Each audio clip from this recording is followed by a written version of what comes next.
Hello everyone, welcome back to my YouTube channel English by Anpurna. Our today's topic is future continuous tense. In the previous video, we had to talk about the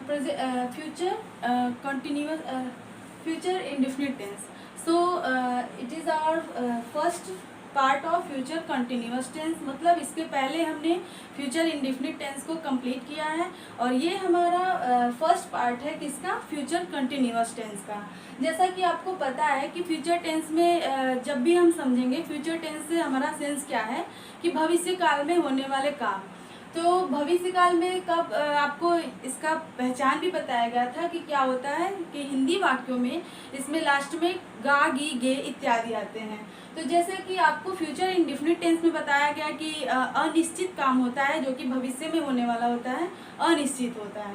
but ये जो है हमारा future continuous tense, तो आपको नाम से ही clear हो रहा है कंटिन्यूअस यानी कि जारी रहना।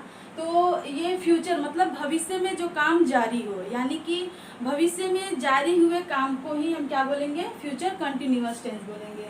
तो what is the rule of affirmative sentence, यानी कि जैसे कि आपको बताया गया था कि हर सेंटेंस का हमारा हर टेंस का 4 पार्ट है और उन 4 पार्ट में 1 पार्ट के 4 सेंटेंसेज हैं। तो हम 4 सेंटेंसेस के रूल को समझते हैं।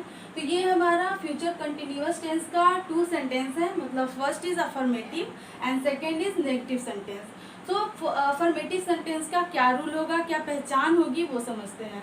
तो फ्यूचर कंटिन्यूअस टेंस में ये होगा कि काम जारी होगा, वो भी भविष्य में, यानी कि भविष्य काल में काम का जारी होना जहाँ पाया जाए वहाँ पे हम फ्यूचर कंटिन्यूअस टेंस का अफर्मेटिव सेंटेंस समझते हैं।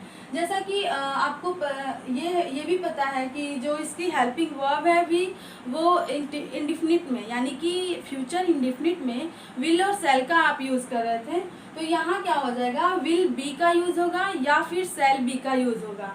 अभी मैं आपको बताऊंगी कि कहाँ पे विल बी का यूज़ होगा और कहाँ पे सेल बी का। सो पहले अभी ये समझते हैं कि मतलब कि कंटिन्यूअस मतलब होता है कि भविष्य में जो काम जारी हो। इन वाक्यों के अंत में, यानी कि फ्यूचर कंटिन्यूअस टेंस के वाक्यों के अंत में आपको क्या देखने को मिलेगा, तो रहा होगा, रही होगी, रहे होंगे इत्यादि आएंगे।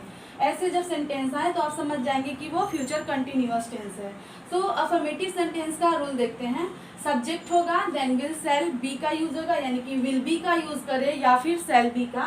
देन वर्ब में आईएनजी लगेगा और इसके बाद ऑब्जेक्ट होगा। तो इसका जो फर्स्ट एग्जांपल है वो देखते हैं। He will be writing a book, he will be writing a book, वह पुस्तक लिख रहा होगा। अब यहाँ पे देखिए काम जारी है, यानी कि लिख रहा होगा, काम खत्म नहीं हुआ है, काम जारी है, वो भी भविष्य में, ठीक है। तो वह पुस्तक लिख रहा होगा। तो यहाँ पे ही के साथ विल बी का यूज हुआ है। आपको बताया भी गया है कि आई और वी के साथ सेल बी का यूज होगा, यानी कि सेल का यूज होगा इंडेफिनिट में, और कंटिन्यूअस में सेल बी का यूज होगा, और बाकी सब सब्जेक्ट के साथ विल का यूज होगा। तो यहाँ पे विल बी का यूज होगा क्योंकि ये रूल में है। तो यहाँ हमारा हो गया ही विल बी। और आपको पता है कि वर्ब की हमेशा फर्स्ट फॉर्म में ही आईएनजी का यूज होता है। तो राइटिंग अ बुक, देन है we shall be playing the match, हम मैच खेल रहे होंगे। तो यहाँ पे वी के साथ शैल का यूज हुआ है, वी शैल बी मतलब हम मैच खेल रहे होंगे। तो यहाँ पे प्ले में आईएनजी का यूज हुआ है, देन द मैच। नेक्स्ट है Ramendra will be weeping, Ramendra रो रहा होगा, यहाँ भी काम जारी है भविष्य काल में, तो Ramendra will be weeping. Next है नेगेटिव सेंटेंस। अब जैसे ये है हमारा फ्यूचर कंटिन्यूअस का अफर्मेटिव सेंटेंस, सेम उसी कैटेगरी में हमारा आ जाएगा नेगेटिव। इसमें अंतर क्या है, तो विल बी के जगह पे विल और बी के बीच में ही हम नॉट का यूज कर देंगे। बस इतना ही डिफरेंस है और कुछ नहीं है, सेम वैसे ही है। देखिए आप रूल देख सकते हैं। सब्जेक्ट है, देन विल सेल, और बी अभी नहीं लगेगा, पहले नॉट का यूज होगा, देन बी का यूज होगा, और वर्ब में आईएनजी एंड लास्ट में ऑब्जेक्ट। इसका एग्जाम्पल देखते हैं। You will not be doing your homework, तुम अपना वर्क नहीं कर रहे होगे।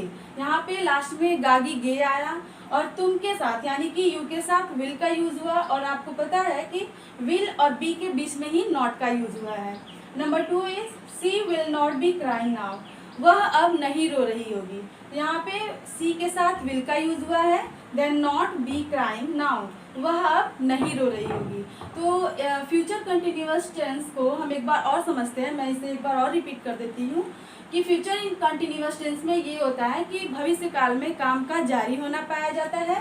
देन इसका जो रूल है वो विल और शैल बी का यूज होता है, यानी कि विल बी का यूज होगा या फिर शैल बी का यूज होगा। और नेगेटिव सेंटेंस में विल नॉट के विल और बी के बीच में ही नॉट का यूज हो जाएगा। तो आई होप आपको ये समझ में आया होगा। नेक्स्ट क्लास में हम इसके सेकेंड पार्ट को लेके आएंगे। तब तक के लिए गुड बाय।